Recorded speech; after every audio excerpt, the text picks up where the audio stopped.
Hey everyone, welcome. Hey, this is a podcast that explores various aspects of addiction, potentially focusing on personal stories of recovery, scientific perspectives, societal impacts, or related topics. This podcast often features discussions with experts, individuals in recovery, therapists, and advocates to offer insights and support to those affected by addiction or seeking more information about it. Welcome to another episode of The Other Side of Addiction. I am your host, Al Richards. And today, with our guest, Nicole Mery, we're going to be talking about she had to do it her way. And I find this very, very interesting. So, Nicole, thank you so much for being on the show, for taking time out of your day. I greatly appreciate it. Thank you for having me on. I'm absolutely loving your podcast and glad to be a part of it. Well, thank you so much. So this kind of reminds me of a Nike commercial, just do it your way. You know, um, Apparently this is what's worked for you, because a lot of people do. I mean, I watched my ex-wife say that she could do it her way because she was tired of everybody telling her what to do. And she was really having a hard time with that. And it took many times of going through many different rehabs before she finally figured it out. She cannot do it alone. However, I have had guests in the past that have also spoke about doing it their way, and it worked, because we all have our own little separate journeys. Is that what you found for yourself? Absolutely. So, Al, I struggled with alcohol for years. It started as small, it actually kind of triggered when my father passed away in 2003. And I hadn't drank, I did the dabbling and messing around in high school, partied in high school, and then I stopped and um, carried on, got married. And then when my father passed away in 2003, it really hit me. And the crazy thing is he actually passed away from alcoholism and drug abuse. And so you would think that that would deter me from drinking. And it actually kind of was the start of it. I drank a whole bottle of champagne when we were done with this celebration of life, and kind of trickled from there. But I didn't drink a lot. I was here and there socially drinking, but it just grew. It went from, I'm not going to have any alcohol in the house, to, oh, I'll have a little bit. We're hosting a party. I had a group of friends that, we started hanging out more. We started drinking more, started going out more.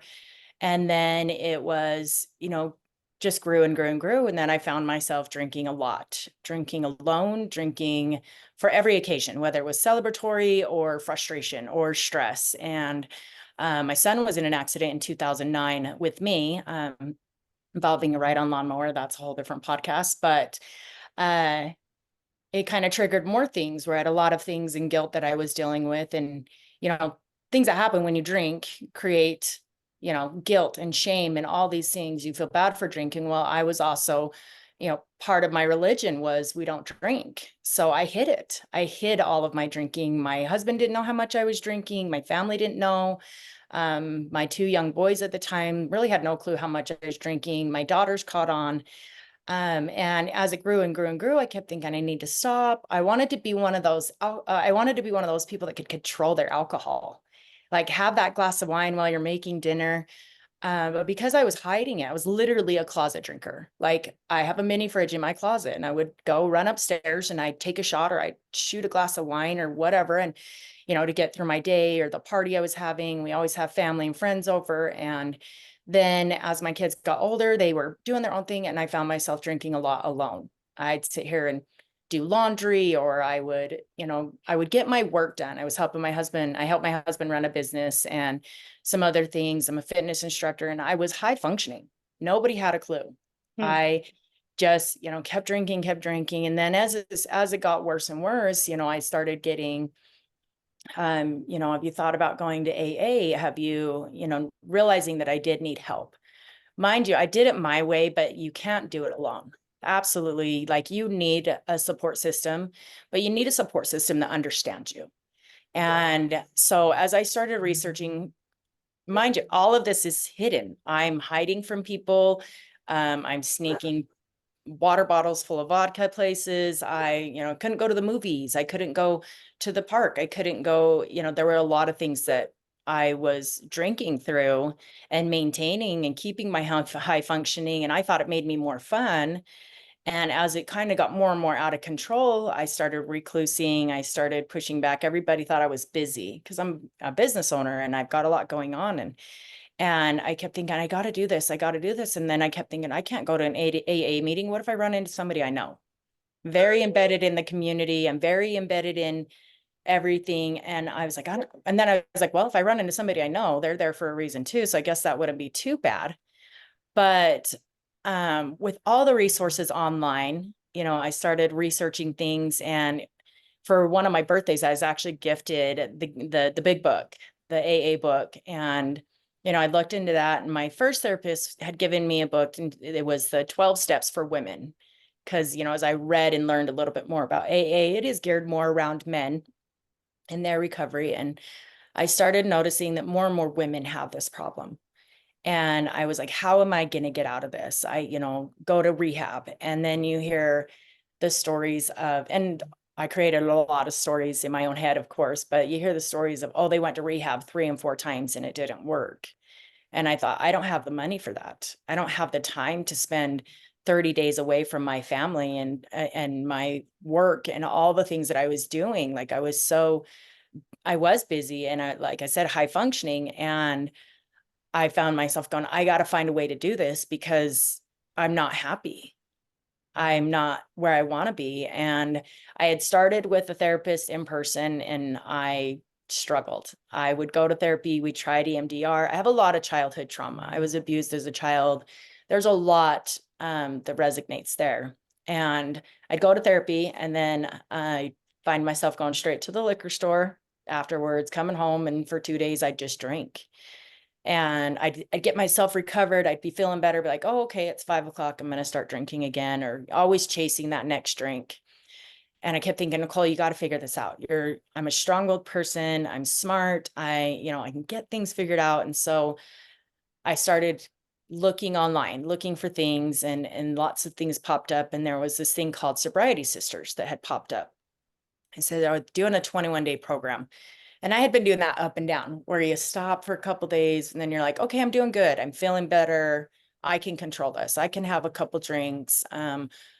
My family knew I was drinking more. So it would be, I told them, well, if I could drink in front of you, I'd feel less guilty. And so I thought that would help me not drink as much. Yeah. If I could have a glass of wine while we're sitting here hanging out, I wouldn't feel like I was hiding it from you. And fast forward, I was finally fed up. I was to the point where I was so unhealthy. Drinking really gave me body dysmorphia. I wasn't eating properly. I was just falling apart. And at the time I was like losing things. My family, my oldest daughter didn't want to talk to me. My husband traveled a lot, so he really didn't see a lot of it. My kids would call him and be like, oh, mom's in bed, passed out again, and I'm like, this is not who I want to be, and this is not who I am. Like, what is going on with you? Like, having that self-talk of what the hell is wrong with you? And, and I was like, there's got to be a way to do this. So I started looking up like AA online and meetings that way. And I'd have friends and family say, well, why don't you just start going to a meeting? Do you want me to go to a meeting with you? And I was like, yeah. And then I'd recluse from it. No, I don't want to do that. And then why don't you get into a rehab center and do that? And I was like, there's no way I can disappear.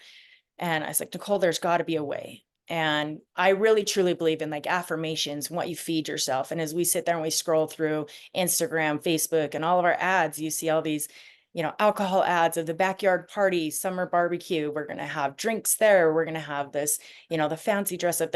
Alcohol is so glorified. Yeah. That's It's what I was just getting ready to say. glorified thing. And then if you Yeah. really look into the science of it, it's poison. It's literal poison. But the hard part is you're chasing, a lot of my heavier drinking is I was chasing that feeling. I was chasing that, oh, there's that chill, relax, that buzzed feeling. You chase that and you can't keep getting it if you just keep consuming more. It just makes it worse. It doesn't give you that good vibe. And so, getting it under control was a big part of it. But then I was like, I need to look into getting real with myself. So I had searched online. I found the Sobriety Sisters. They had like a little 21-day program where you connected with them. It was kind of an accountability thing, but I had the safety of my screens. I had the safety of not going to a meeting, not being in person. And I had the safety of not telling anybody. Nobody knew I was participating in this program. And I kept seeing these ads for therapy through BetterHelp. And I thought, I'm to the point where my husband is unhappy with me. He's tired of putting up with it. My kids no longer like wanted to talk to me or be around me, which kind of triggered me to drink more. I was like, they don't need me. My oldest can drive. They're doing their thing. They like, my worth had just dropped and my love for myself was depleted.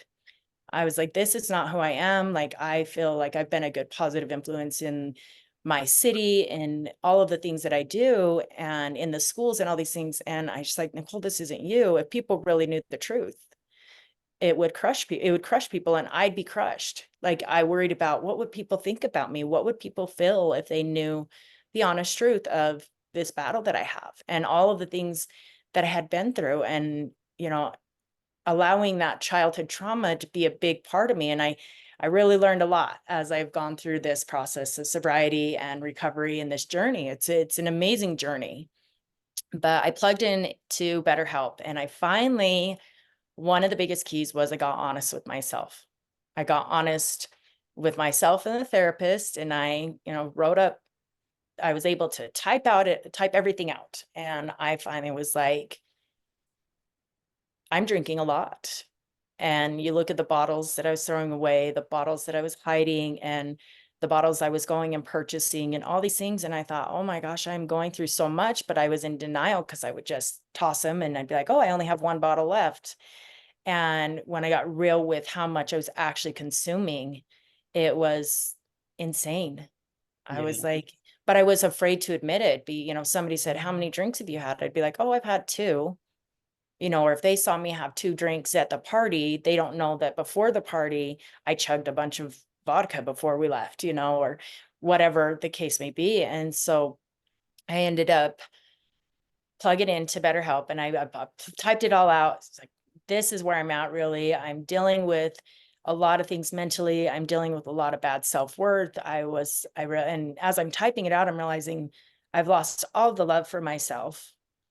And a lot of people would say, well, do it for your kids, get sober for your kids, get sober for your spouse, get sober for your life. And I was like, it's not that I don't love my family. I love them through and through. Like I'd do anything for them, but I couldn't find that. I don't know. I couldn't do it for them. I had to do it for myself. Like I had to have the desire to be sober. I had to have the desire to take alcohol out of my life. Well, at this point in Yeah. my life, alcohol was everything. And, It and, was. and if I could pause you just for a second, Nicole, I think a lot of people like myself who've been on the other side, that's the part we don't understand, right? We don't understand the grasp that whatever that addiction is, whether it's alcohol or drugs or porn or gambling or eating, because it all corresponds the same way, Right. that it's not that the person that you love and care about doesn't want to do it. Because I used to throw that at my ex-wife all the time. I'm like, you love alcohol more than you love me. And she'd just break down, start bawling, saying, that is not true. And I'm like, well, sure it is, because I'm watching it. You want to consume the hell out of this. And then, Absolutely. I'm getting pushed off to the side. That's what we see. Yeah. And we don't understand that addiction is constantly jabbing you in the ribs, going, no, no. And then listening to what you've shared with that roller coaster as well, it's like, I know I need help, but then also I'm justifying it so I can keep drinking. And Absolutely. and so you're doing this stuff all the time, Yeah. and that's where the hiding comes in. Because I hid my weekend cocaine use from my wife the first 3 years we were dating. She Yeah. knew I was drinking, but she didn't know I was snorting cocaine as well. And she goes, "Is that why you were able to drink so much?" And I'm like, "Yeah, because if Yep. I started getting too drunk, I'd start snorting more cocaine. Then when I was getting too high, I'd start drinking more. So all night long, I'm doing this to balance everything out. Absolutely. So you just see me as me and don't realize there's other stuff going on." So yeah, and with you saying that, I'm so glad that you brought that up, because anyone that listens to this podcast and just heard what Nicole shared, see, I get emotional even talking about it because it affects us so much. You don't realize the battle that the other individual is going through. We're going through our own separate battle, and they're going through their battle as well. And we're blaming them and whatever substance it is that they're using, like we're not important enough. And our loved ones still love us. They Absolutely. love us, and they would still, like you said, you would do anything for your kids and your husband. However, that grass, man, it just has that way of pulling you right back. The one thing that my therapist pointed out, she said, your alcohol is your boyfriend. And I said, my boyfriend. And she said, it's your dependable companion. And she was not wrong. I could always count on my, I like I said, my husband traveled a lot. So I couldn't count on him to be there when I was struggling, our conversations here and there, but it was alcohol. I could turn to alcohol for everything. I didn't know how to live life without alcohol. And that's what scared me the most was, how do I go to the concerts? How do I hang out with my friends? How do I do my daily life without that chipper feeling of, a tequila soda or whatever? And I was like, that's incredible. She is so true. It is so true that no matter what, you get to the point where no matter what, you'll figure out a way to get alcohol. I'm ashamed of some of the things I did to get my hands on some alcohol. And, and, but I was like, it was something I could depend on. It was my companion. It was really something that, whether if my husband's off doing in another state doing something, or my kids are off doing their own thing, I could come home and have a bottle of Jack and be happy. Like, Yeah. and it's crazy how dependent you get on that. And, and it eats at you. It's like, oh, well, I don't know what to do myself. I'd start drinking. And one thing that I realize is not everybody understands addiction. And you try to explain it. I try to explain to my husband all the time. I was like, I don't know how to explain addiction. And then as I learn and I've grown, it's a coping method. What are you using to cope? We all use something to cope with our stuff, whether it's being a workaholic or any of the other addictions or anything like that. And I was using alcohol to cope rather than facing my traumas. And what changed when I started that online therapy, one was I could do it this way. I could have a FaceTime conversation, or I could message, and I wasn't in person feeling all of the feelings. I could hide here in my bedroom and have that conversation where I felt safe. And she said to me, it was for the first time, she said to me, I I don't want to talk about you being an alcoholic. She said, I want to talk about why.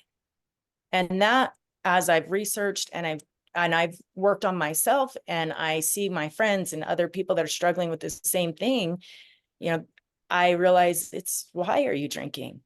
Why is alcohol the thing you turn to? And it's because it is dependable. I want to relax, I'm going to drink. I want to celebrate, I'm going to drink. I want to avoid the world, I'm going to drink. Like, we use whatever excuse. Mm-hmm. And as I started digging into why, well, I was abused as a child. I carry that. My parents were divorced when I was 2. I was always upset because I wish my parents would have stayed together, because the abuse in my life wouldn't have happened. Like, there's all these things that life happens for a reason. If you realize things happen for a reason, and you can either cry and whine about it, or you can grow from it. You can take that life experience and learn the lessons. And it took me till I was 41 years old, going through therapy, having conversations with family members, to really learn a lot of truths about my childhood. And I think to myself, a lot of people have it worse, but I carried a lot of that. There were times when I thought, why am I like this? Why am I like this? Why am I dependent on alcohol? Why am I seeking attention? Why am I seeking these things? I hated it because the only time I would get attention from people was when I was on the down and out. But when I was strong, everybody saw me as this strong person that gets shit done. Like, I was getting things done. People thought I had it all together, and I was falling apart. But I kept hiding that because I didn't want people to know I was falling apart. And so I literally started working on my sobriety. I tracked it on a sober app. I plugged in online. I got, there are so many Facebook groups nowadays, and women need women. I understand, we all need each other, especially we all understand addiction in certain levels, but women, there are so many women, especially in the state of Utah, that are hiding their drinking. Oh, yeah. And, COVID didn't help. Being a mother is hard. Being a spouse and trying to do your best, we're the worst at creating these stories of we're not good enough. I'm not doing everything I'm supposed to as a mother. I'm not doing everything I'm supposed to as a wife. I'm not good enough. And we create these horrible stories about ourselves when in reality, we're doing the best we can with what we have. And I say that because I look back at all the work that my mom did, and it's like, she raised us, she dealt with all the things she did. She worked her butt off, but she was doing the best she could with what she had. And coming forward now, I'm 43 years old and realizing we go through things, and I went through a lot in my childhood, and a lot of it I carried. I still carry to this day. And I can either allow it to bring me down, or I can allow it to make me a better person. And I wanted to be sober for so long. I don't want to depend on alcohol. And I wanted to be, like I said, a normal drinker. I wanted to be able to go out and have a couple drinks and then come home, and, I'd go out and have a couple drinks and then come home and keep drinking until I'd pass out. And then the next day would roll around and you start feeling sick. Yeah. And, you want to drink to chase that down, Yeah. because that's what Hair of the dog. puts out, yeah, the hair of the dog. You putting out the fire with fire. And so I found myself doing that all the time. And going back to my husband, he doesn't understand addiction, not alcohol addiction. So he didn't understand my desire, my need for it, and I was like, it's so hard to explain. But if you stand back and you look at your life, what are you coping with? What are you dealing? How do you deal with stress? Do you get angry? Do you get overwhelmed? Do you shut down? Do you go into hyper mode? There's everybody copes different ways. And I had to learn how to slow down and how to cope. And when I say I wanted to do it my way, is I needed to plug into what worked for me. I started listening to books. I'll tell you, listening to other people's stories that are similar, or women that were dealing with addiction. I found some great books that taught me about, hearing their stories. I went, okay, I'm not alone in this journey. I'm not alone in this battle. And, I plugged into books, I plugged into groups online. I changed what I was looking at. You scroll through your Instagram, and what are you feeding yourself?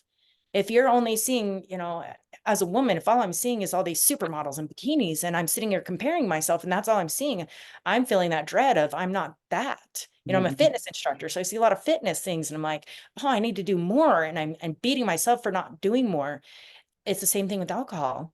You see these funny memes of, mommy drinks wine, or different things like that, and it's like, oh, these are funny, or these videos of, girls getting together and having girls' night and all these things. And while it's fun, and I did have some great times drinking with my friends or with whoever, it's one of those things where, how do you learn to live your life without all that? How do you learn to go on an all-inclusive vacation and not have all the free tequila you can have, And I had to relearn everything. I felt like I had to relearn to walk.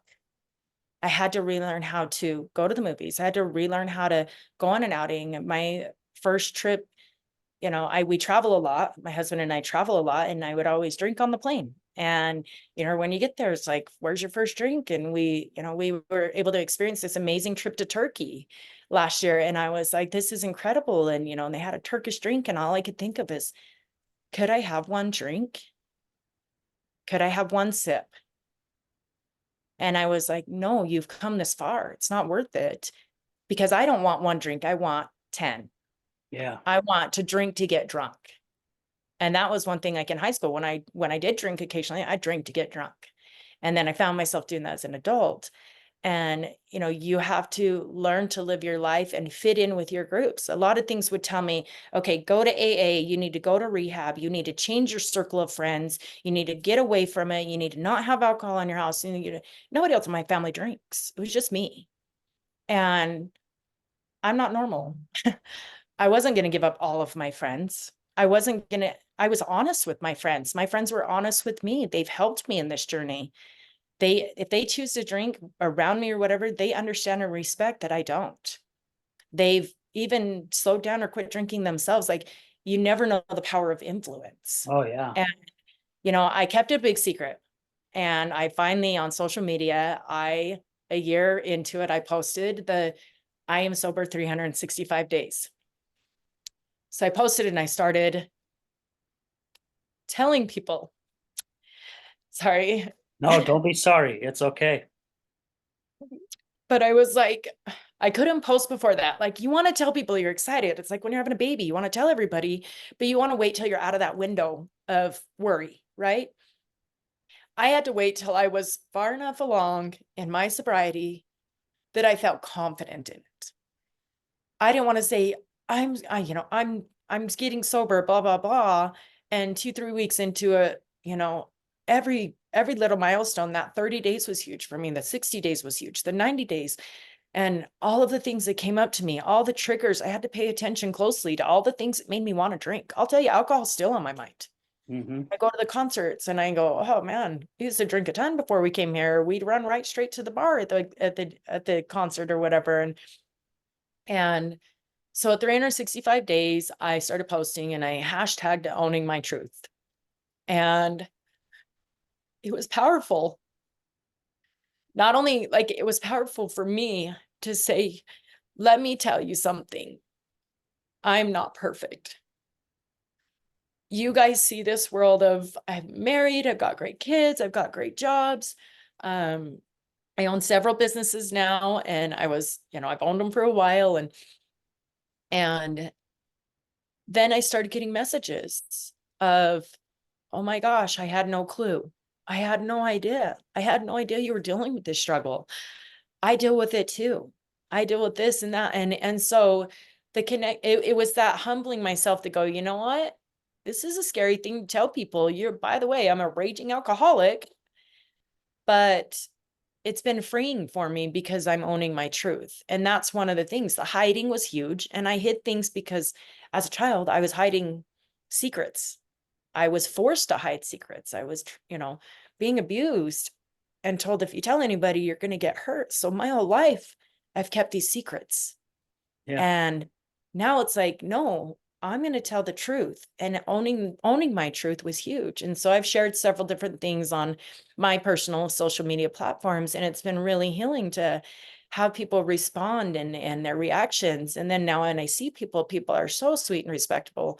I go and I'm out in outings and they're like, I'm so proud of you. I've had people kind of secretly say with a drink in their hand, I'm so proud of you. I know how hard that's got to be.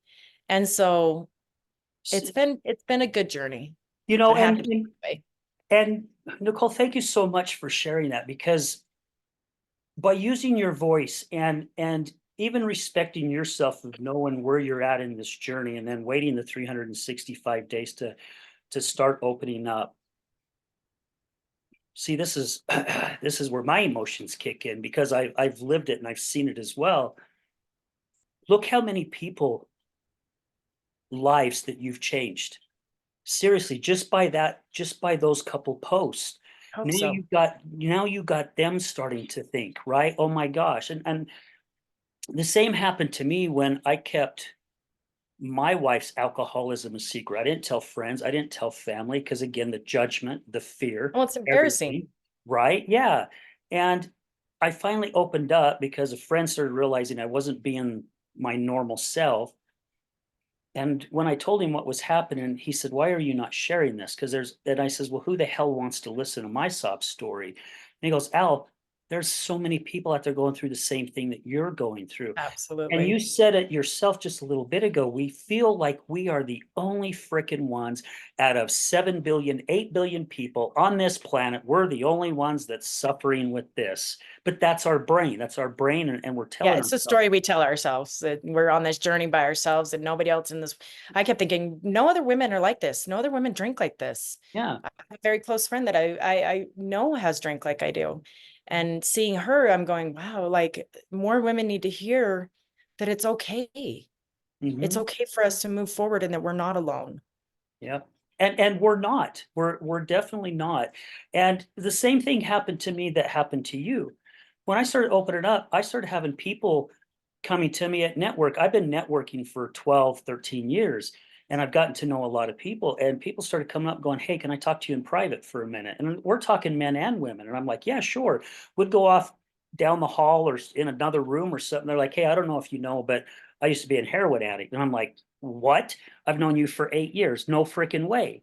But Yeah, just by opening up, it's so crazy how it works, because we have just opened a door to allow someone else to come out of the closet, and per se in a absolutely. different way, right? Yeah, And it's so crazy. And what's really nuts about all this, Nicole, is hearing your story. When I started this podcast over 3 years ago, I started it because of my ex-wife's battle with alcoholism. All yeah, the mistakes I made as a husband, like yours, not understanding addiction, even right. though I battled an 8-year weekend cocaine and alcohol addiction, right? So it's so crazy because I did not open up about my stuff until last January, and my show had already been going on for over a year. Yeah, And it was a good friend of mine, Dave DeRocher, the executive director for TOSA, the Other Side Academy. I got to share a stage with him in 2022 down in St. George, and we got talking. We had a meeting, and he told me I would be more powerful as a speaker if I shared my own story and not my wife's. That was her story to share, right? absolutely. I agree. And what came out of this, that same day he told me that his assistant was a guest co-host on my show. That's when I had my studio, Yeah, and the guest didn't show up. And a lot of my listeners have heard this story, but I love sharing it. She goes, Al, what are we going to do? And I said, Robin, today you're the host. I'm going to be the guest. And she's like, no way, no, no, no way. And I says, please, it's supposed to happen this way. absolutely. And she interviewed me, and my wife came in the studio at the time, and she about hit her knees. She's like, oh my hell, he's actually sharing his story for the very first time. This is what's so cool that comes out of, see, I get emotional, what's come out of everything you have just shared so far. I get a phone call last year, and it's March or April, and it's my daughter. She says, Dad, what's up? And I says, hey, I'm just at work. She goes, do you have a minute? And I said, yeah, sure, absolutely. She goes, I need to talk to you about something. You're not going to like the first part. And I'm going, okay, what, what the heck's going on, right? And she goes, I've got to admit, there came a time where I did not want to support you and your show anymore. And I'm like, are you serious? Why? And she goes, because you've always played the victim on your show, because and Janan, who is my ex-wife, we're still good friends. I'm still supporting her in her journey. Matter of fact, she just hit 6 months sober again Right just a on. couple days ago. And she goes, Dad, you was the victim, but that's all you played. And she goes, I was cooking dinner the other day, and I come across your podcast, and I saw the title, and she goes, I clicked on it, and she goes, I listened to the whole thing. And she goes, and then I listened to it again. And she goes, Dad, whew, I want you to know how proud I am of you for coming out and sharing your story, because I know your past. And I said, yes. She's probably the only one my whole life that I've ever been completely honest with, because I used to be the biggest liar and manipulator there was Yeah. 15 years ago. It 15 comes years comes ago, with the territory. it comes with it. Well, and it's the way I'm not blaming the way I was brought up. It's just that's what I felt like I had to do to survive, Right. to lie and You manipulate. get conditioned that way somewhat. Yep. And holy cow, it opened my eyes so much, and it changed my life so much. And it's brought so many amazing things into my life by getting that freaking monkey off my back. And I've talked to other people, especially those that I have interviewed as being a potential client. You know, once you cut that string that's holding that carrot above you, nobody can hold that carrot over your head ever again. Nobody.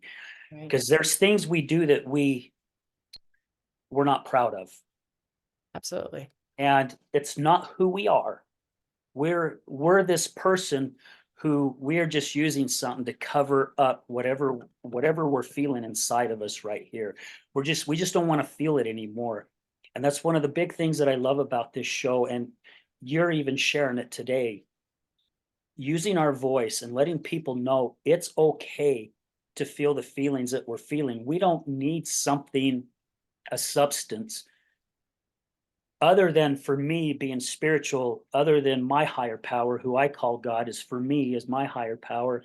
Having that, for me, that's all I need to help direct me in the direction that I need to go. And my life has changed so much. And hoping, by continue to do this show and having amazing guests on my show like yourself, who are not afraid to be vulnerable and open up, all it takes is one life to change, and that ripple Right. effect goes far beyond anything you and I could ever see. Right. I feel strongly about that. When I opened up, it was kind of for me, it was that weight off your shoulders. Whew, I let it out, and then I could walk tall and be myself. This is who I am. This is how I show up. And while I was drinking and struggling, I kept thinking, "You're better than this. This doesn't need to be you. You're such a stronger person. God has a bigger plan for you." And and it's funny because I've heard different stories, and I've done a lot of things in my life. And one of the stories that I remember hearing was the story of the two people walking along the beach, and there's a bunch of starfish on the beach, and the man picks up one and throws one in, and there's hundreds of thousands, and the guy says, "There's no way you can make a difference." And he picks up another starfish and he throws it in, and he said, "I made a difference to that one."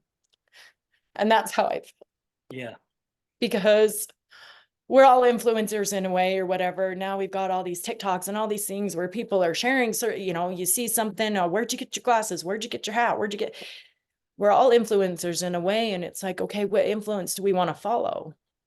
And when you hear stories of hearing your story, I immediately, when I met you, I was like, I want to talk to him, because you're on the side that my husband is, that not really victim, but it's just like, you're like, How do I understand this? How do I understand this addiction? How do I understand the supporting of somebody struggling with this?" You understood more. And I thought, I immediately, when I saw you, I was like, I need to know you. Um, because you would help me understand him and my kids' side of things from a different perspective. Mind you, honesty is huge. I've been very honest with my husband, very honest with my kids. We are very open. We talk about it. I used to think, oh, my husband's out there, my kids are telling their friends that I'm an alcoholic and all this stuff. And my kid said to me, "Mom, it's embarrassing. It's the last thing I want to tell people, is that you struggle with alcohol." And, you know, we've celebrated my 2 years of sobriety in congrats. May, on Cinco de Mayo, actually. And my kids were making a big deal out of it, almost more than my birthday. And I was like, okay, okay. And I was excited about it. And then I was like angry. And I was, why am I angry? I said, I'm feeling a lot of emotions. And I was angry. And I thought, I talked to a really close friend of mine that she's my nutritionist, and she's also sober as well. So she's helped me kind of through this journey. And I said to her, I'm angry. Why do I feel this way? At 2 years, I should be excited and happy. I should be elated. And I said, but I'm angry. Why is this my story? I was like, I should have known better, having, parents that drink, having an alcoholic father, all these things. But I finally understand him. I remember standing in my dining room and screaming, why did you make me like this? And as I run my businesses and I do the things that I do, I finally understood him, that alcohol had taken over, and you kind of give up hope. I felt, I felt, I kept saying, I want to eat, pray, love my way out of here. And I've never, thankfully, ever been um, wanting to unalive myself, but I wanted to run away. I thought my family was better off without this mother that's drinking all the time and angry and unhappy, and I'm not giving to them like I should, and all these things. And as I get older, and I'm getting honest, I think, and that's one of the thing is even if you don't want to be sober out loud, Okay. A lot of people don't want to be sober out loud. I choose to be because it may make a difference to just one person. And that one person, and being sober out loud is just giving everyone else permission that it can be done. Mhm. That your story doesn't, everybody's story is different. Everybody's journey is different. Everybody experiences it differently. You know, some people don't hit rock bottom. They don't end up homeless before they get sober. They find the problem faster, or you know, whatever the story is. But honestly, honesty has been one of the biggest ones. And then getting sober out loud and talking out loud. It's just the messages, like you said, the messages you receive, and even, but it's my kids when, you know, I celebrate my 2 years sober and I'm having this conversation. I was talking to my oldest about it and I said, I'm just angry. I'm angry that this is my story. And she said, Mom, there's a reason. She's like, look at where we are now. Look at what we've learned. Look at how we've grown, you know. And I was like, you're right. And even just me personally and my little family, like I'm grateful for the changes that we've made and the journey now that we've been through. There's so much, and we're all stronger for it. We've had a lot of things go on, and it's, you know, we're all stronger for it. So sometimes it's just taking that little first step of following sober accounts, listening to your podcast. I plugged into podcasts, listening to what are you influencing yourself with? If all you're seeing is drinking, drinking, drinking, drinking, you know, it's the power of influence, what you're looking at and seeing. And that's why when I say, you know, we go back to doing it my way, I had to do it my way and find a path that would work. Not everybody's path is the same, as you know, everybody's journey is different, but the typical go to rehab or go to AA and all those things, yes, they do work for some people.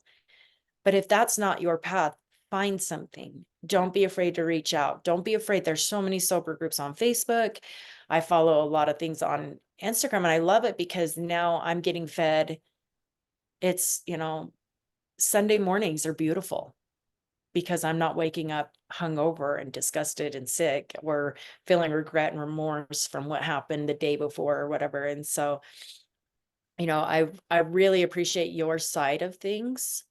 And I appreciate you also being honest with your story, because in some influences that was, you know, weekend partying is normal.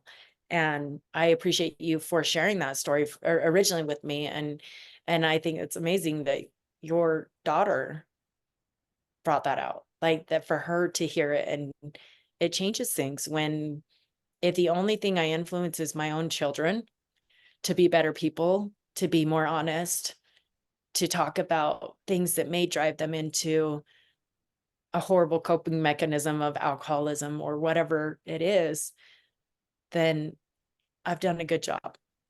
Yeah. And you said it, you know, our journeys are our own, and your daughter was 100% correct. You know, Steve Jobs said that if you connect the dots backwards of your life, you'll see you're exactly where you're supposed to be right this very minute. And that is so true. That is 100% spot on. And a guest of mine on a show a couple years ago said that. And I actually was analyzing that on the way home after the show, and I really started thinking about where my life has been for the past almost 15 years now. And everything that I've gone through up to this point of coming out of my weekend addiction, my ex-wife falling into her alcoholism, me losing my job of 24 years, us losing our house, all up to this point has led me to having this podcast now, becoming a certified crisis and recovery coach, and so many, and the circle of people that I have in my realm. I've had good friends in the past, but nothing compared to what I have now. Some of the most amazing individuals you could ever meet, who are so influential, who just have a love about life. And I tell you what, the majority of those are people who are in long-term recovery Yeah. because they lived in the darkest parts, and they know how to appreciate life. They know how to appreciate everything they have when so many of us out there are putting on this facade that everything is hunky dory. Right. I'm actually doing a talk in Park City for the Park City Wellness Alliance on the Oh, 20th great. next week, and Okay. I'm talking about that a little bit about holding our feelings in, and I think that's one of the reasons why suicide rate has gone up for men Absolutely. from the age of 18 up to 55, because I was brought up in the round, you don't show your emotions. Yeah. You buck up and you just keep Brush it plowing off. through, brush it off, and especially for like our first responders who see things that the normal individual people who are out there in society don't see. I mean, these people go to accidents where people and children have lost their lives, and they see Absolutely. so many things that just pound on your emotions. And you know, I know someone who retired from the Sandy City Police who ended up losing his life because of a bad liver, because that's all he did was drink on his days off Yep. just to cope with things, just to Absolutely. try to, make life a little better. And man, we gotta be allowed to share our emotions and not be ashamed at all. Yeah, I agree. I think there's a lot of influence in life, and we look back. I'm all about connecting the dots. My just a quick story. My youngest just graduated from high school, and he's the one that when he was 3, he was in an accident with a ride-on lawnmower that I was driving, which has, we fast forward, 15 years, and we're talking about his graduation, we were talking about his life and different things like that. And, we've worked through it, we've talked through it because, I felt guilty even though it was an accident. He ended up behind me. I didn't see him, and ended up resulting in him losing his left leg. So he has a prosthetic leg. Well, now he's a powerful, influential dancer. He competes in dance. He's incredible. He's my 6 foot tall, beautiful son that just, when we talk about his life, and he's like, Mom, if I had both my legs, I don't know what path I would have taken. And, now as he's graduated and we've got him in a program that's working on like the business of dance. And then he plans to go into school to be a sports medicine trainer and all this stuff, and going to the University of Utah. So Oh, Utes. yeah, go Utes. So, we were talking about, he goes, I don't know where we would be had that accident not happened. And I believe things happen for a reason. And I believe that it brings you to that, like you said, you go put the dots together backwards and you go, okay, we're here now. And we actually were just talking about that the other day. And I look at my whole entire family as a whole, and what just that one accident, what that has done for our lives. He struggles. He's like, yeah, of course I went through times when I wish I had both my legs and all this stuff. And he's like, but I wouldn't be who I am today. I wouldn't be. He's a powerful young man, and he's a strong dancer, and he's influential in his own right. I say, you realize people are watching you, and they've been watching you since I posted your first video of you dancing on stage, and he wants to be seen as a dancer, and he is seen as a dancer, not just a kid that can dance with a prosthetic leg. And, but when you talk about that whole putting the dots together and going backwards, it just reminded me what we were talking about the other day, as far as we're here in this season of life. From all of the things, everything has brought us to this point, brought the right people into our life, the right things into our life, taken the wrong things out, or maybe you're still dealing with some of the wrong things or wrong people. And me being here with you, I believe in divine intervention. That day when I saw you and you introduced yourself, I was like, I need to know him. Only for my personal, I need to know you because you have something that can help me grow as a person. And in that same meeting, another one of the gals that was there had talked about how she had been helping with addiction recovery. Well, one of the things that I want to bring into my salon business is we do sound baths and meditations. And one of the ones I'd really like to do is sober meditations. And not just if you're sober, come on in. It's if you want to get control back from alcohol, if you want to not feel dependent on it, and you want to just not even that, just really getting a grasp on your own. I needed to get a grasp on my own love for myself. I needed to come back to going, what do I want? And when I first, like, going back to the doing my way and all those things, I got selfish. I was selfish to be selfless. And that sounds kind of strange, but I reclused. I had to work on myself. I didn't go through the, hey, kids, will you forgive me? I'm so sorry I did this. My sorries were empty sorries. They didn't, I get, I'm sorry I drank so much last weekend. Here I am drinking again. They just became an empty thing. Mhm. And I didn't, I talked to them a little bit, but I worked on myself. And I really think that as we each individually, every person should work on themselves, because as you work on yourself individually, it's how you can show up better out there. That's why, like, your circle of influence that you're talking about, I really believe that people are brought into your life for a reason, a season, or a lifetime. And some we learn our lessons from, and some we're like, wow, I didn't know I needed you in my life so much. And some people are lifers. And so I just really appreciate meeting you. I appreciate what, it's like I was talking to Janine yesterday just of how I've been brought together with all of these things. Like I said, I believe in divine intervention, and it's brought me here with you today. And I really do appreciate you letting me share my story, because even if I can't, change the world, we all want to change the world in some way. We want to stop all the violence, stop all the wars, stop all the horrible, traumatic things that are happening out there. If we can make a difference to just one person, to let them know they're not alone, and that it's okay to be themselves, and to take their life, take the bull by the horns and take control of your life. Because at the end of the day, it doesn't matter what your spouse does or your kids do or whatever, you got to lay down with your choices.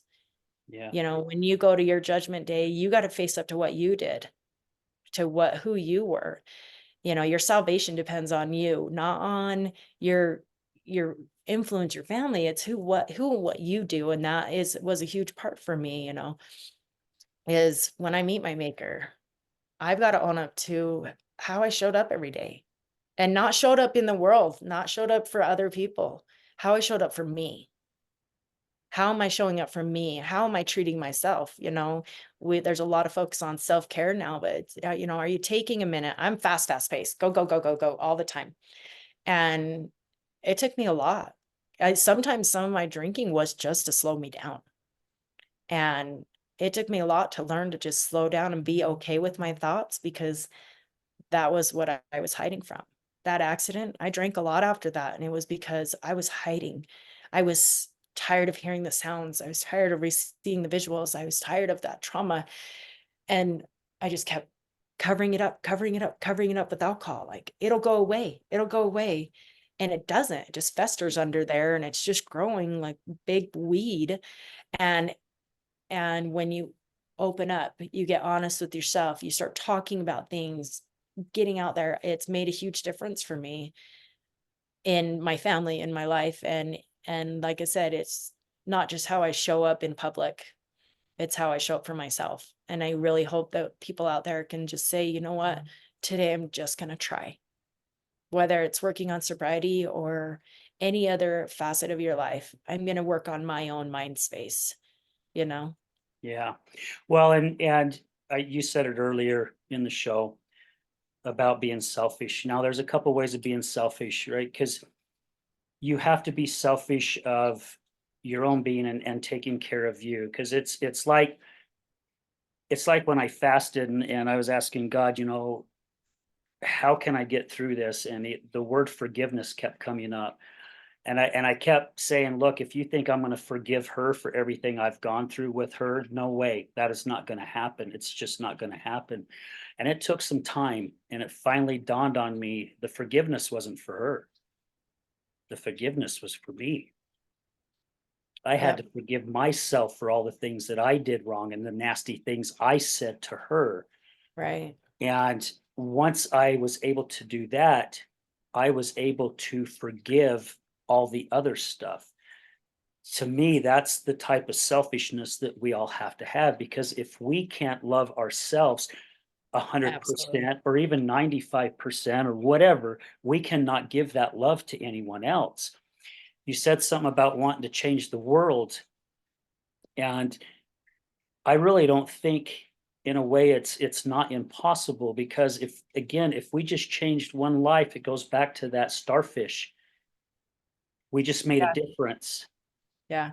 And then that starfish may make a difference for another one, right? And it just dominoes. It continues to go. And as long as there's people like yourself, Nicole, and so many others out there that are spreading the love and the care and using their selfishness in the right way, not the wrong way of, oh, are you cold? Do you want my coat? Well, too bad. I'm cold too. I'm keeping my coat, Yeah. right? No. That's a different type of selfishness compared to, you need some love, you need some care. I'm here. Just even listen.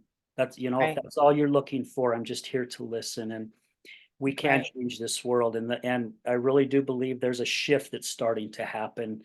Oh, yeah. And I'm just seeing it out there, and that's just my version of it. But I think there's a shift starting to happen where people are starting to realize we've been doing things so wrong Yeah. so long.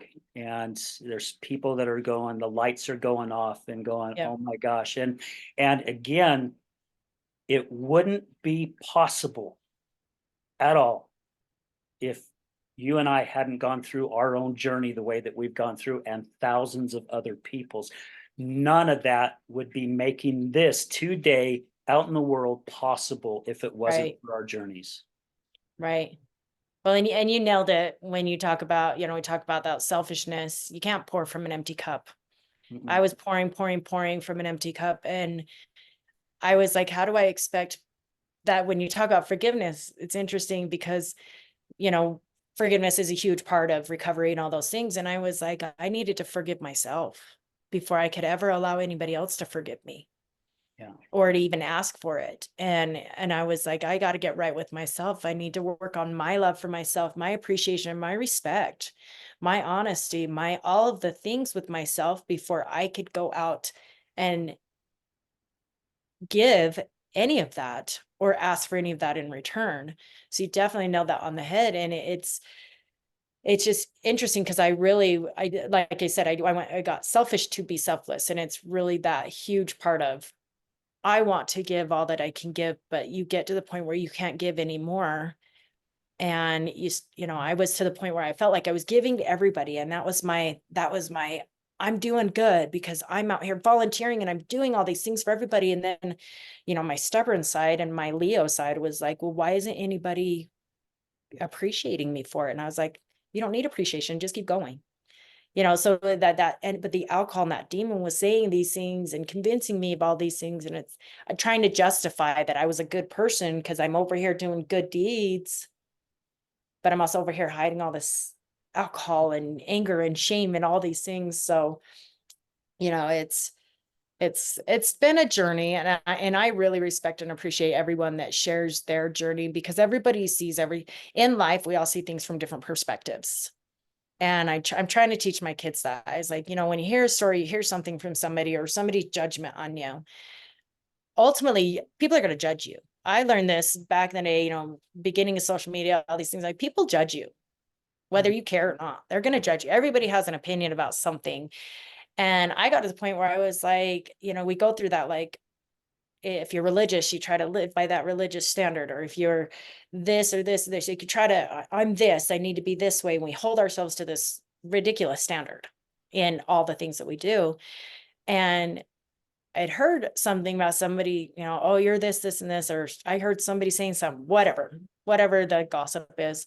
And I thought, you know what? If people are going to judge me, let them.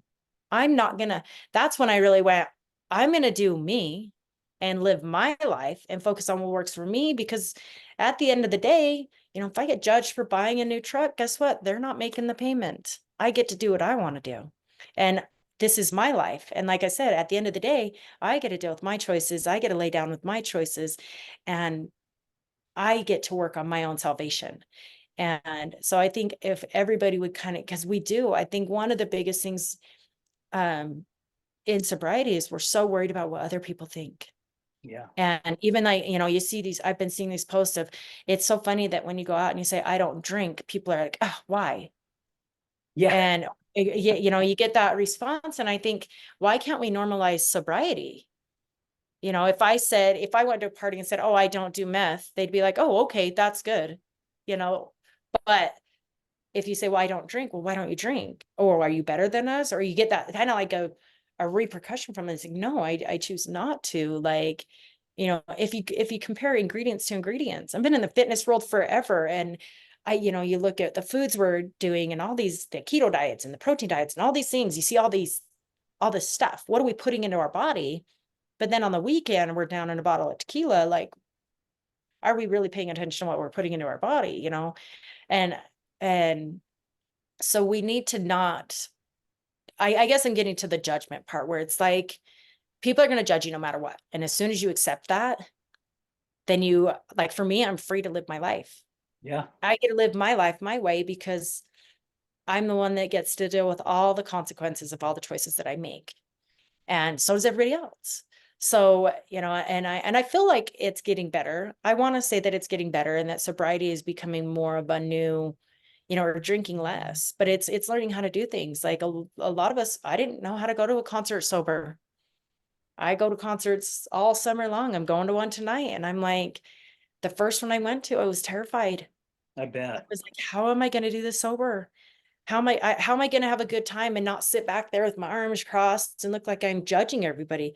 I'm just trying to make it through, and now I can have a good time, let my hair down and not have to be that mom and that businesswoman and all these things. I run the businesses, but I want to have fun too.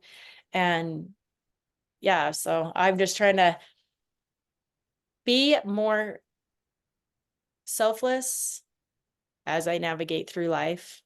And, if between what you're doing and what we're all doing, if we can normalize sobriety, I think it would be amazing. But it's not just about the alcohol. It's about the why. Yeah. Why are you drinking? Why are you coping this way? Why are you choosing this? Like, I was listening to your YouTube just recently about the black and white card. Why do you choose this one and Yep. not this one? It's all about choices. And I hope that as the world is turning and feels sometimes like it's getting better and it's getting worse and it's getting better, it's all about perspective and how we see it and how we want to show up for ourselves in the world. Yeah. Goes back to that story, of the two wolves. Which wolf do you want to feed? You want to feed the black wolf or the white wolf? Mm, And you've said it quite a few times during the show. It's all about the choice. What choice is it that we want to do? And also talking about other people who are saying stuff about us or judging us. I have worked really, really hard on going, you know, if that's how they look at me, okay, I wonder what they're suffering from within, that's because exactly how that's I what's feel. causing it. It's Yeah, right. It's not me, absolutely. because I can be around somebody that's doing something that just irritates the crap out of me. Are they doing anything wrong? No, I'm the one that's I'm getting just irritable. irritated. Yeah. Yeah. So they're just doing them. They're not, who says they're doing something wrong? Because to Yeah. them it's normal. It's natural.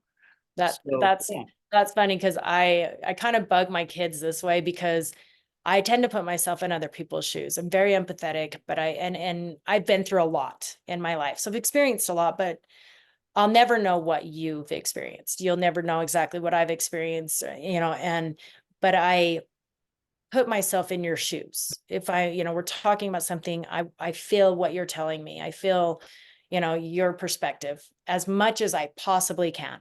Okay. Because obviously we won't be able to see the full perspective. And, we'll talk about things and about, oh, so and so said this and felt this. And they'll get kind of annoyed because I'll be like, well, what are they going through?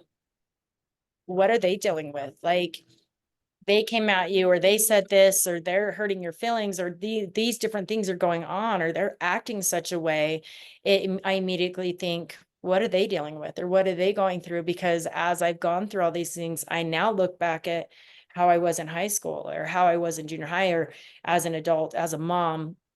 And I realized a lot of the things that I did were because of what I was conditioned or what I believed to be true or what I was told as a child or whatever. It all carries on as we get older. And I was like, why am I acting this way?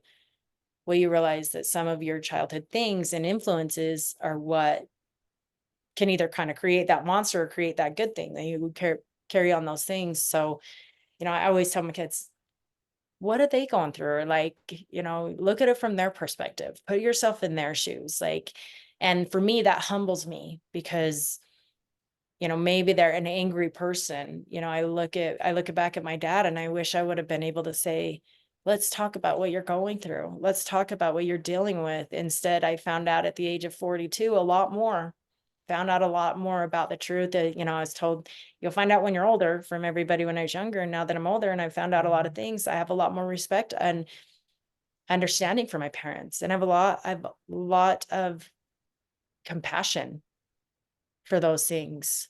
But it took, years of trying to understand. We'll never ever understand each other fully. And that's where, you go into that judgment. Like if somebody's judging me, I'm like, what are you going through? Like to make you feel such a way towards me or such a way towards these people you're talking about, or you're expressing, it's like you said, if somebody's irritating you, if somebody's irritating me, I'm the one allowing them to irritate me. So it kind of, for me, it just makes me take a step back and go, everybody's got a story. Yeah. And when I see people acting such a way, I look at them and it's different. I don't look at them. I guess for me, I don't look at them and go, oh, wow, she's a Karen or she's a this. And I look at it from, I wonder what they're going through.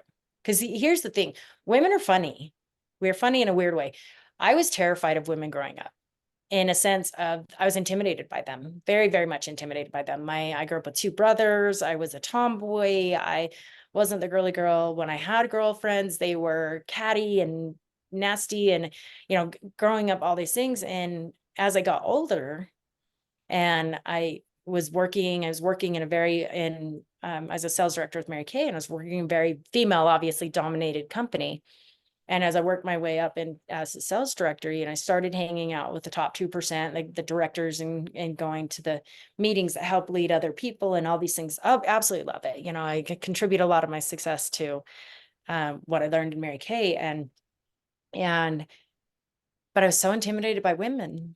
I was like, oh, they're all put together. They look great. I'm this tomboy girl from the West Side. I'm not, I didn't think I was much. I didn't have a lot of money. And all these things. And I don't think it matters how much money you have or what you have. If at the end of the day, or at the beginning of the day, we all put our pants on one leg at a time. And we all have shit. Ultimately, everybody has stuff. And if you, and they say about, if we all threw our stuff in the middle of the pile, and you could take whatever stuff you wanted, you would probably take your own back, right? You like hear that story, that analogy. And it's so true. And so my perspective changed when I see people acting away or doing things, and I look at women and I think, do you know how much power you have and how amazing you are as a mother? As we beat ourselves up because we're not doing enough, and we're beating ourselves up because we should be a better wife, or we should be doing this, or we put so much pressure on ourselves. And I think, what if for just a day you gave yourself credit for all the good things you're doing?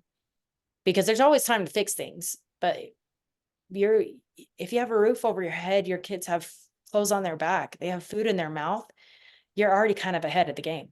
Yeah. But if your kid comes up and gives you a hug and says, I love you, or your child calls you and says, Dad, I'm proud of you, then you've done a good job. Like, we don't give ourselves enough credit as parents and as humans, and we beat ourselves up, but we're doing the best with what we have. Yeah. We're doing them, it's like they always talk about the oldest growing up with the parents. And I've told my oldest, I said, I've told her, thank you multiple times. Thank you. So I was learning, the way my youngest is versus my oldest is different. And, and I hope that if anything, as doing this podcast or talking about the things that men and women alike are not afraid to turn inward. It's not selfish. When you focus on what you can do and grow as yourself, and it's how you can give back around you. Whether if your only circle of influence is your dog, like Yeah. you can't, for me, I can't give from an empty cup. So sometimes I need to check out and I need to take that long meditating bath, or I need to go for a walk, or I need to do the things that bring me joy. What brings me joy? It's okay to do those things because we all have the same 24 hours in a day. It's what we do with them. Yep. Exactly. And I'm just glad Well, to stop breaking them away. yeah. Nicole, it's been an absolute pleasure. And again, I believe in like what you do. People come into your life for a reason, and I'm so glad that we had the opportunity to meet at that event that day. And I almost talked myself out of going. My friend Jessica actually invited me to it, and she couldn't make it, but she goes, "Hey, there's this event going on," and of course, my brain was saying, "Oh, you don't need to go. You don't need to go." And I've learned throughout all the years that if my head tells me don't go, unless I have a weird feeling about it, that's a reason for me to go. Because if I don't go, it's keeping me away from something or someone that I absolutely need to meet.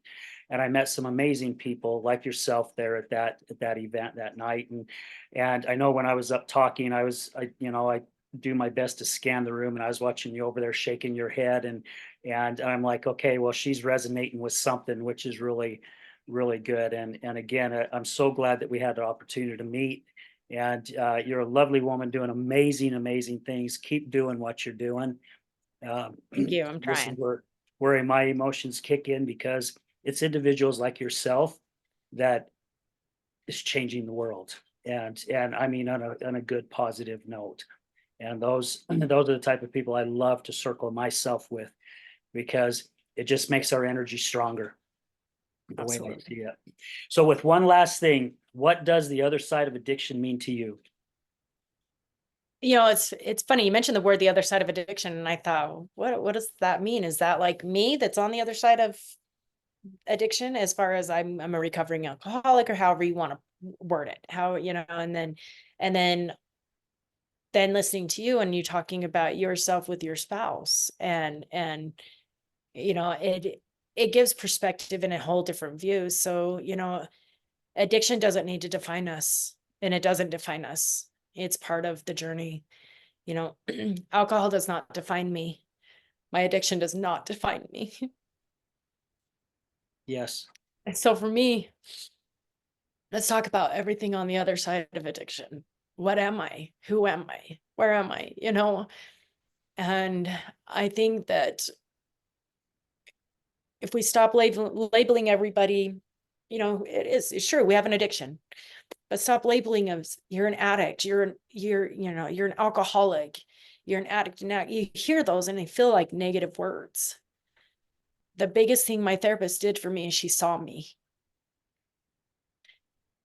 And that's where I really feel like a lot of people that go down this spiral of hell sometimes, we all just want to be seen. And we're all out there fighting kind of to be seen. And I think for me, like, I know that I feel sometimes I'm out of the thick of it, but then I think, oh, could I go on this trip and have a drink? Or if I did drink again, what would happen? And it's never not on your mind. It's always going to be something that's there. You drive down the street, no, there's a liquor store right there. Your habits are always going to be there if you're in your familiars. But for me, the other side of addiction for me is I'm on the other side of addiction for me. I don't want that to define me, but also really understanding and communicating with my kids. How did that make you feel? Them telling stories of things that happened, and understanding their perspective as well, because alcohol doesn't just affect the person consuming it.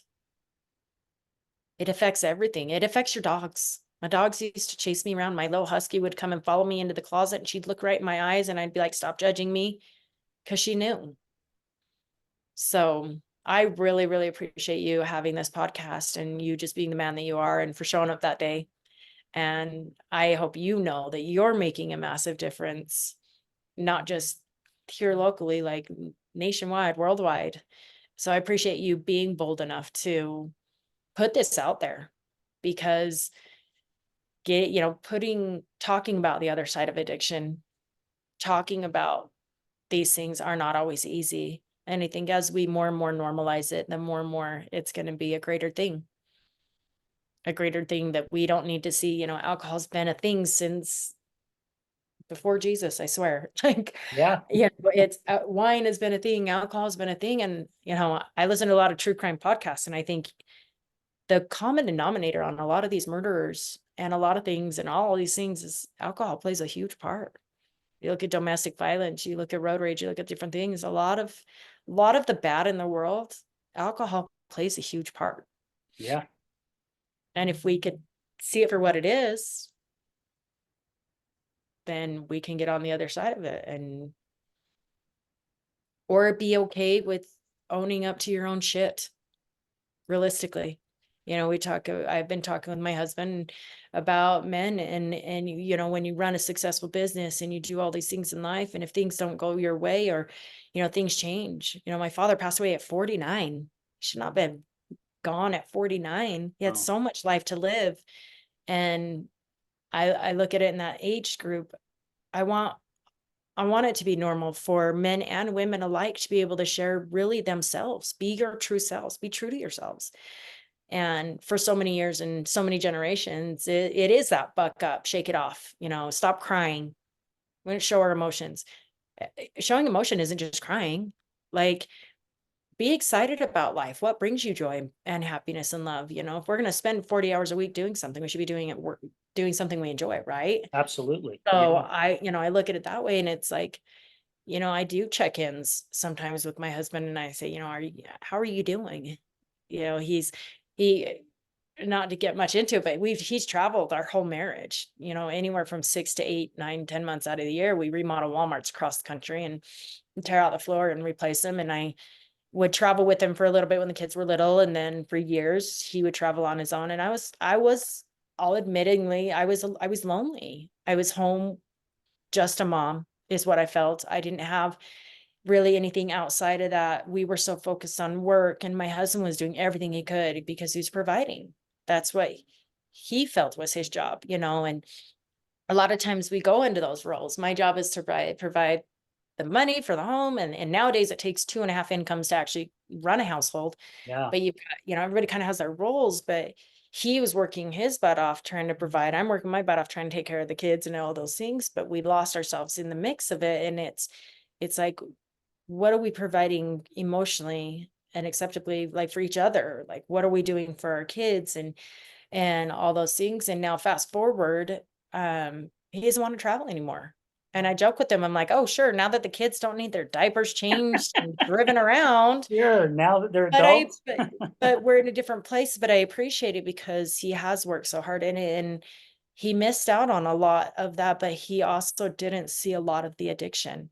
And so that's part of why he didn't understand it. And I hid it from him. It was easy to hide it from him. He wasn't around. I didn't have to talk to him every day, all day, and all these things. We had opposite schedules, and he kind of knew but didn't know the thick of it. And then explaining it to somebody that doesn't come from a family of addiction is a little bit harder. And I have a lot of respect for him because he's very black and white. He's very, you know, you tell him that, how it is, kind of. He's not a super emotional guy, which has helped put me in like a good perspective of everything doesn't have to be cried over, but let's talk about it. Like, it's okay to say, how does this make me feel? Rather than just taking that emotion out on another person. Something makes you angry. You don't need to take it out on them. Just say, this is pissing me off. And there were times, you know, we go through our lives feeling so many emotions because we're not willing to actually own the emotion that it is. And so, anyways, I didn't mean to go off on that tangent, but it's really just being through all this has given me a lot of perspective. And I'll never understand what my kids felt or what they went through. I'll never, and each one of my kids are different. My daughters would hide me per se, or hide what I was going through from my younger sons. And, but it took a team. I may have done a lot of it. I may have done a lot of it on my own, as far as I needed to do the research. I needed to do the work. I needed to do it my way, but I absolutely could not have done it without their support, Yeah.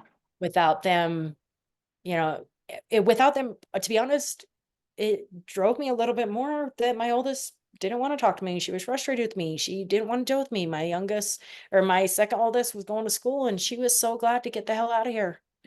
And I don't blame her. I'm not angry. And I'll never necessarily understand it from their perspective at all. I will try my hardest to have some understanding or I have my own perspective, they have theirs, but like I have empathy for it. And the more they're open with me about it, the more I can try to understand more about it or about how they felt. And they'll never understand how I fully felt. Yeah. They'll never understand that some of my triggers were not being good enough for them. Some of those triggers they stem from striving so hard to be a good mom and a good wife and a good human and feeling like I was enough. And that's where I want to take all the men and women in the world that are like feeling like they're not enough. You are. Who do you need to be enough for? Yeah. Society? How's that working for some other people out there? Yeah. How does You that know what I work mean? for you? Like, Yeah. how are you when you, for me, it's like, at the end of the day, am I proud of what I did today? Did I do what I could? What can I do better tomorrow? Because we're all kind of little in this big world. So, Yeah. We're just a speck. yeah, Yeah. Everything you said was very well put, Nicole. I mean, very, very well put. thank you. For our listeners, if they're going through anything, you guys have heard the phrase, if you hold up a cup and you see the water and is this cup half full or is it half empty? And it's how you look at it, right? Is where you're at. I saw a video that years ago that really opened up my perspective on it. Don't look at it as half full or half empty. Dump it all out and say it's refillable, because you can Right. literally fill that cup back up to whatever you want to put in that cup. You can Right. put BS, bullshit, anger, addiction, whatever it is. Or again, you can put positive, love, Yep. empathy. You can put in that cup whatever the hell you want to put in that cup. You have the choice of doing it. It just depends on which direction you want to go and which wolf you want to feed. So, Nicole, again, thank you, my dear, so much Thank for you. taking time out of your busy day to be with us. I really, really do appreciate it. I appreciate the time with you. You're a great Thank man. you. Thank you. Have a Thank good you. day. All right. So, guys, again, thank you to all our guests, all our past guests, man, all our past sponsors. Thank you, guys.